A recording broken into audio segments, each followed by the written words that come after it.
Well, my name is Nick Fortine. I'm the president and publisher of Columbus Business First. I am joined by Bhakti Bania of BBCO Design LLC, a first-time Fast 50 list winner in 2020. So congratulations on your Fast 50 honors for the first time joining the list. Thank you. Yeah, that was very exciting to be on the list. So tell us about BBCO Design.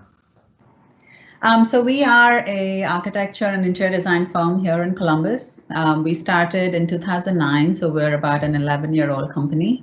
And we primarily focus on multiple markets. We are in government, institutional, multifamily, mixed use, student housing, as well as retail and corporate. And we've talked before, but your kind of philosophy on design in general is very economic in terms of use of space. Can you talk about that a little bit? Sure. Yeah, we have always, a tagline for our company is build less. And we've often been asked the question about, how does an architecture company that really, your business depends on people building more, how do you say build less? And for us, it's more philosophical than just the actual building. So it is more about how can you build less, even if your needs may be a certain way. How can you maximize the use of space? How do you make space multifunctional? How do you design something that feels bigger or larger or more dynamic than it could be? And in that way, you can become much more efficient in your use of spaces, much more economical in terms of the space that you end up using. And in that way, you build less than what you think you may need. So that's kind of how we approach it. And it's across the board, no matter what kind of project we're doing, we're always looking to maximize utility within a space while also making it feel and, function better for the user. So how long have you been in business? 11 years now, actually, as of this week. Okay, so 11 years in business, first time on the Fast 50. Yes. So what do you attribute to your rapid growth over the past year or so? We have actually sort of been a very cautious firm. We started in the recession. So, our growth was a little bit slower in the beginning, as was to be expected. And so we have been cautious about how we've grown. We really want to build a strong team, so we're very careful about who we bring on to the team as well. And we have been fortunate with the projects that we have received over the past few years, the relationships we have with our clients and the kinds of projects that we have access to now has been really great. And so we've kind of, in the last few years, I would say, seen a growth pattern that is, growing exponentially each year with our client base.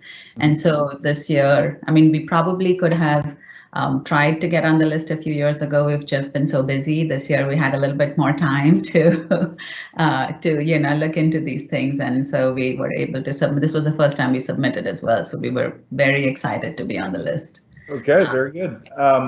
Yeah. Well, since you brought it up, let's talk about 2020. Talk about how the events of this year have impacted your business. It's been an interesting year, really. It started off where we were, slated to kind of beat what we did last year. We were definitely going to be ahead of where we were last year, and last year was one of our best years. So, but then March came along, and we know what happened to all of us. We basically sent all of our employees home to work from home in the middle of March, and we are still working from home. For us, we were lucky that, we have kind of 3 client bases, and our government public sector work continued without much interruption. And so there were a few delays, but for the most part, our work continued, and that has really kept us pretty stable through the year, which, the growth is slower, but this year's stability is even, I think, a blessing to be counted on. So that's been great for us in that sense. We have a few markets that have kind of gone away, especially retail, but that seems to be slowly coming back. We do mostly international retail, so that seems like we may be on the mend there. And then private development is sort of wait and see game right now. So we're still waiting on a couple of projects to get released, but we're hoping that in 21 those will start to move forward. That got put on hold this year. So we've managed to kind of move forward and stay stable because of a couple of markets staying pretty intact. Mm-hmm. Any lessons you'd like to share that you've learned since March? We've all got them. So what's a big lesson for you? For me, the big one is really, and we've always said we are a flexible work environment, but it really explored that word this year, right? We've all learned what that means every day. And I think working from home has brought about its challenges. I mean, even though, it has its advantages of, being able to be there with family and kids and all of those things, but it also is distracting, and depending on who you're sharing your home with, those can bring about challenges as well. So I think it's one of those things where we've tried to be really as flexible as we can, and we have I feel learned to work within that, right? So we have we all are working from home, but we kind of still miss the camaraderie of being in the office. So we've tried to do sort of virtual social things because we can't do real social things right now. So we've done happy hours or kind of virtual get-togethers with our office, or we've done virtual events and things like that have helped us maintain some of that social connection that we're missing. But really for me, the big theme this year really has been all about being flexible with expectations, with how you want something done, with and communication. I think those would be the two big ones, because we're talking a lot more all day long with team members, so that we feel like we're communicating as much as we would if we were in the office.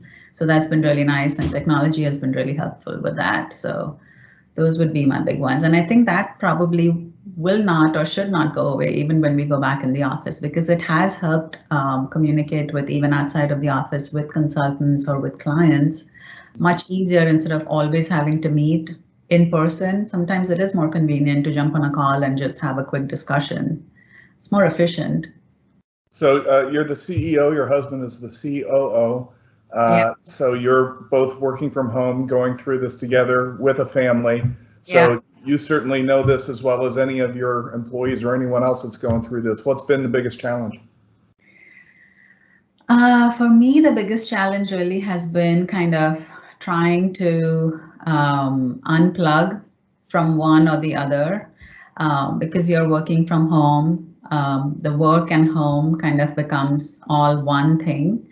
And so, having sort of at 6, I'm going to stop responding to emails or stop checking my email and have dinner with the family and kind of take some time out. And then, I might check my email again at 9, but, maybe a couple of hours of break, or having a little bit more flex in the morning because you have to get kids situated. And since they're not really out the door to go to school, right, they tend to, linger a little bit more. So having a little bit more flexibility in the morning so that you're not scheduling meetings at, 8 in the morning or 8:30 in the morning. So, I mean, some of those things, I think we've lessons learned. Luckily for me, our kids are older, so it hasn't been as intensive in terms of the actual schoolwork. I haven't really had to monitor that carefully. It's just kind of managing the schedule, and making sure they stay out of my office when I'm on a call.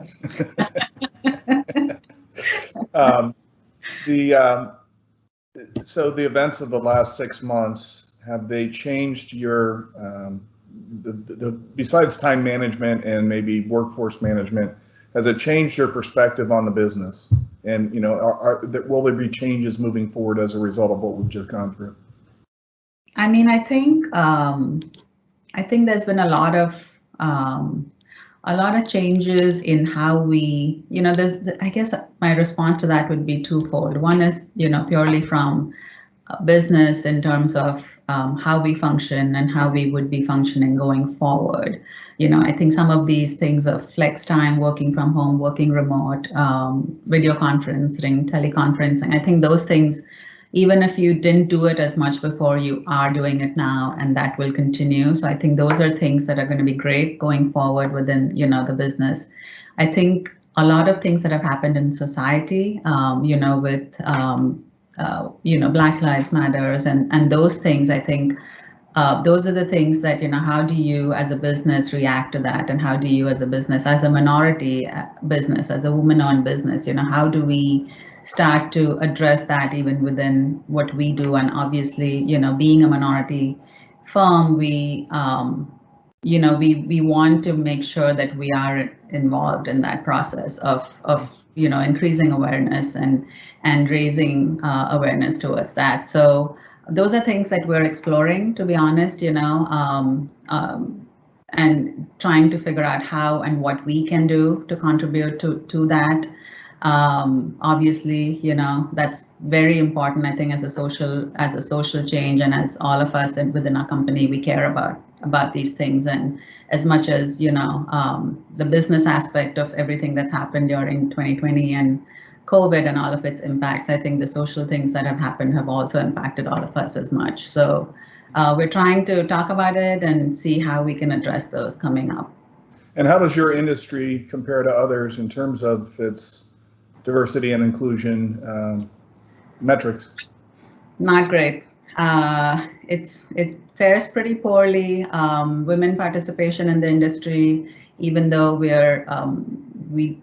a lot of women go to college for architecture, at least within the architecture profession, we tend to lose women during the life of the profession. 5 years in, 10 years in, less and less women stay in the profession. So that factor is pretty large, and there's various factors for that.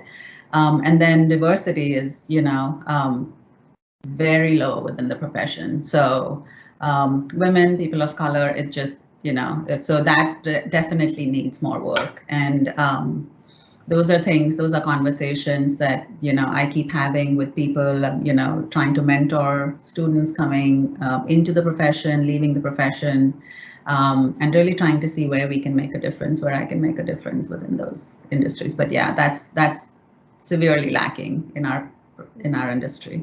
Why do you think that is? I don't know that. I do know some of the factors that are leading to women leaving the profession, and they may have to do with, points within their careers where they make a choice between a family and having children, or having a sick child. Even now, actually, COVID, I think, 1 in 4 people that are leaving the profession. Women are, 25% of the female workforce is leaving because they're having to make the choice between staying home with the kids that, that don't have the availability of daycare. So you're losing 25% of women that you had within industries that already have a lower number of women. So I think that's bad, not just for women in the professions that they're leaving, but also for our entire society, because that's not a good way for our society to move forward, to lose women in the workforce. So I think those are, I think I have always said, we tend to kind of give a priority, or at least sometimes you tend to give priority to work over family to move your career forward, right? You kind of have to lean on your family to help you, and you need that support system in place. But I think this is the time in all of our lives where I think work has to lean in and give women especially some more leeway to take care of the personal side of their of their life, so that they can actually come back to the profession without that gap. You're right, because the moment you leave it, if you can have some flexibility to stay, no matter on some lesser roles or tenuous roles, but something better than just completely leaving, because the coming back is the problem. You lose touch, and then you kind of have the fear of coming back into a profession that you feel disconnected to anymore. So I think it's time for companies and corporations to look at their relationship with their female employees and see how they can lean in and support the women so that they stay in their professions. Yeah, so the discussion has typically been, well, I'm going to go raise my kids, and it's okay. Well, but good luck, and right. we respect your decision instead of saying, well, have you considered, here's some options that we have for you because we love to keep you in the organization. Exactly. How can we help with you coming back, right? Take the time you need, but how do we transition you back in when you're ready to come back in? That's a discussion that we need to start having, because it isn't enough to just say we support you and, good luck, and, that just kind of, that's exactly it. That's the conversation has to change. What advice do you have for young women that are interested in the profession? Specifically in architecture, or just any profession? Architecture, yeah. I think you really have to love it, and you have to be willing to be a little tough. The industry is not. It is still pretty male dominated. I can tell you, I'm often the only woman in meetings. And it shouldn't bother you. You should be able to rely on your expertise and your knowledge, and not be intimidated by the fact that you may be the only woman in the room, because that will happen. I think you kind of have to deal with the preconceptions or notions that people may have about you as a woman in the industry, and just move forward anyway. Address, what you can do, just trust yourself, and eventually I have seen that if you show your willingness to be open to people, but also your ability to speak up and say what you know, you do get people to understand that what you're doing, what you're talking about, and then you get the respect for. But it isn't given to you right away. You kind of have to earn it. And that could throw somebody off, but I think if you're ready to put in that little extra effort that we have to, you can get there, and I think it's worth it. So I would say just hang in there and do the work like anybody else, and don't I think it's possible to have a really good career. So. And as a CEO of a Fast 50 company, what's your advice to maybe entrepreneurs that haven't quite gotten to where you are right now on the success cycle, but aspire to be, to have a company like yours? What advice do you have for someone that's early in their stage of growth? I think the biggest thing that I feel like as a CEO of a company and a still growing kind of company, I think one of the things is to always look to see what you can do better. I think for me, I'm always I feel uncomfortable being complacent about where I am or where we are, So I think it's always a little bit of a hunger for how can you do something better? What can you be doing? I kind of, I think this kind of an inquisitive mind is really important to have as an entrepreneur, and also really being aware of what your market is and what your peers are doing really within the industry. How is your industry changing? How are you preparing for that? How are you adapting? How are you ahead of what your industry is going towards, right? I think if you are always learning and always kind of making sure that you're staying completely on top of what your industry is doing, I think you can grow. Because otherwise what happens is you kind of get caught without being prepared, and your industry turns left, and you have no, you've been left behind. Those things happen less dynamically in architecture, but it still does happen. Figure out what your expertise is and kind of hone in on that. It may not be a specific market segment or anything. It may just be how you do your business, or how you perform your work, or how you relate to your clients. It could be anything, any aspect of the business that you do differently, and hone in on it and use that as why are you different from somebody else, right? So I think if you do some of those things, I think that helps you be a little more strategic with your growth, and that usually I think is helpful rather than being very general and not having sort of a defined goal for growth. And what role has being in Central Ohio had on the success of your organization? So I graduated from OSU with a master's degree, and I think coming from OSU and being in Columbus is a great bonus to have. Everybody has so many connections to OSU. We have so many OSU grads that continue to live in Columbus, so it's really nice to have that.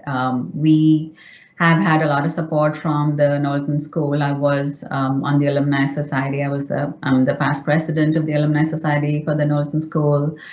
So I have been deeply involved with the school, and that has, given me some opportunities for, networking and meeting people that I may not have had access to previously. So that's been really great.